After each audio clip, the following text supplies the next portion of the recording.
Coach, I guess the immediate question is, what can you tell us about Blake and the decision to kind of pull him there and let Kamario take over? Yeah, Blake did. He wanted to get back in the game. He came back out, and after exam, we got inside and things checked out, and then he got on the field, and man, he was hurting and wasn't able to get back in the game. So obviously went with one. Blake did. He felt like he could have got in there. He was going to be very, very limited. Appreciate his toughness for wanting to get back in, but it was the right thing to do to go play one. You came out offensively. You get great scripted drive there, and then execution, and then after that, just kind of got bogged down offensively. What did you see from the offense over the next quarter and a half, 2 quarters? Really frustrating because we had some negative plays. We took a huge sack in a 7-man pro situation where we've got to find a way to get the ball out of our hand to where that drive isn't killed, but we end up, I think, 2nd and 19, maybe even worse, where we're taking a shot on first down. The ball's got to come out. We can't take a sack in that situation. That killed that drive, obviously, in a huge way. And for us, we have the 2 false starts where we end up in situations where we're 4th and 4 and 4th and 5, and the false starts, that has not been us. It showed up last week, and then have 2 of them in the first half this week. And those are drive killers for us. We're not good enough to overcome things like that in those moments. So very frustrating. And again, had the ability to have some run game going, but we were never able to sustain. And that was the most frustrating part. Did not have explosives. I think they had 5 30-plus plays. We had 1, so got dominated in the explosive game world, which has not been us, and that, again, frustrating. It seems like the defense, maybe the last 9 quarters or so, hasn't really been as effective as it maybe was earlier in the season. Are you noticing any patterns in that, or is it kind of just a game-to-game thing right now? Today we did not. We did not play our best, but that was all the way around, and not just the defense. I think the way the end of the half happened and then the way they started in the second half, to me, that's where the game gets completely away from us. Again, really frustrating because we have the ability to get off the field. We have the offsides. We have the targeting in their 2-minute drive as they go down and then score a touchdown with 11 seconds left. Like, those are the things, we're not good enough to do those things and then, man, be able to overcome that. And so that's the lesson. That's the teaching point. Our guys understand that. I did. I thought we had a good week of practice, and for us to play the way we played today, again, frustrating. Sort of within 5 minutes of game time, they scored 21 points on you over the end of the second quarter, beginning of the third, and then you lose Blake. I guess, what's your approach in that situation, talking to Kamario and then, play calling for that offense to just try and get something back? Just play the next play. Create predictable outcomes, take care of the football, do exactly what you've been coached to do. But again, you just mentioned it, the 21 points. The game got away from us in the middle 8. That's exactly what happened. And again, so frustrating for some of those moments to where they make great plays and we don't make the play, and then we have the penalties to keep them on the field. And again, things that cannot show up for us to have the ability to go win. What went into the decision to go for it late in the second quarter, and how do you feel like things kind of fell apart there? Yeah, again, I'd like for us to catch the ball and have the ability to go make that play. We were going to be aggressive in plus territory. Talked about it all week long. We were 7 or less was a go for us in that situation. We're 4th and 5. Absolutely loved what we had up. And again, for us, we've got to make those plays. We had a false start on that drive to make us 4th and 5. We got to make those plays in that moment. They made incredible plays. Their tight ends made a couple of incredible plays for some chunks. And that's the messaging. The false start kills that drive to put us in a 4th and 5. For us, we were going to be aggressive all week, talked about it all week, and wanted to be able to go convert and go score a touchdown.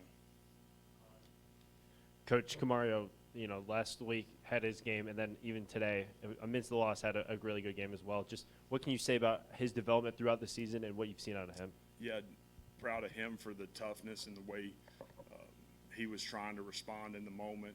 Just so many things to be able to go clean up. Putting him in the second quarter and having those back-to-back plays.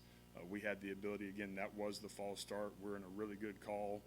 And, again, don't don't get the play off because we jump at left guard. That was, again, that's the 4th and 5 where we don't end up converting there right before the half. But Kamario's continued to get better.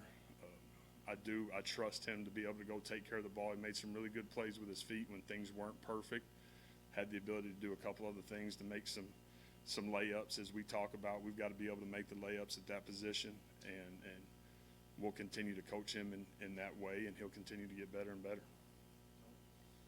I know it's frustrating the way it ended, but the fan support, the buzz that's been around town all weekend, can you just speak to how special it's been the last couple of days? Probably is, I'm pissed off and disappointed because our people showed up, and cannot be more appreciative for what our stadium looked like today, what the town and the community have done to create this energy and this buzz for us. And that's one of the most frustrating pieces of it for me, for us to go play the way we played today. Man, we picked a bad time not to be at our best against a really, really good football team. And that, again, incredibly frustrating, because dang sure thankful and appreciative of our energy and our support that showed up today. It appears the last couple of weeks there's been some success with like the jet action left and then running off right tackle against your defense. Are you noticing any patterns in how teams are kind of attacking you now offensively? We do have to be better setting edges. There's no question about that. The edge of our defense at times has been an issue. We talked about it in the middle of the game today. For whatever reason, again, just getting glued and not having the ability to get off and go affect the run game the way we needed to at the line of scrimmage, to me, was a huge part of it. Man, we got to strike and shed blocks in a great way to give ourselves a chance against great backs and 2 great tight ends in that O-line. Isaac got injured in this game too, didn't come back. Do you have any update on him? I do not. So both those guys obviously get checked out tomorrow and then be able to go from there. What do you lose when he goes out of the ball game, especially that early? I mean, what did you see from the defense without him in there and drawing too? Yeah, again, Ike and J-Man are 2 guys that have had a ton of production, have had this huge impact from a leadership standpoint. Both those guys being vocal and having great energy and playing with great toughness. You lose those 2 guys, obviously, when we lost them. That does not benefit us. I think that's obvious. Guys got to find ways to be able to go step up and go play ball and then make the plays when we have opportunities to make them. What do you feel like made it tough to stop their run game? Yeah, I mean, obviously, again, the backs for them did a really good job. They did a really good job targeting, and again, our edges weren't what they needed to be.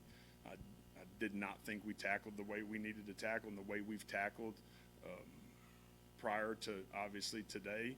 And again, for a lot of frustrating moments, but again, the 2 tight ends that they play nonstop, and those 5 O-linemen, those 2 backs, they played better than we did, and that's the reality of it.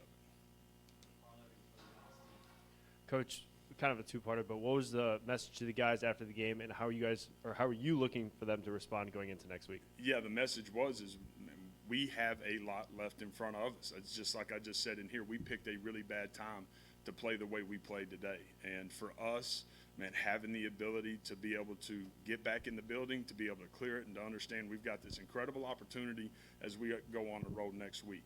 And I want to see no pity party. I don't want to see anybody feeling sorry for themselves. I'm wanting to see guys with great toughness, great edge, being pissed off about responding the right way and being able to go get in a fight and go win next Saturday. That's the expectation.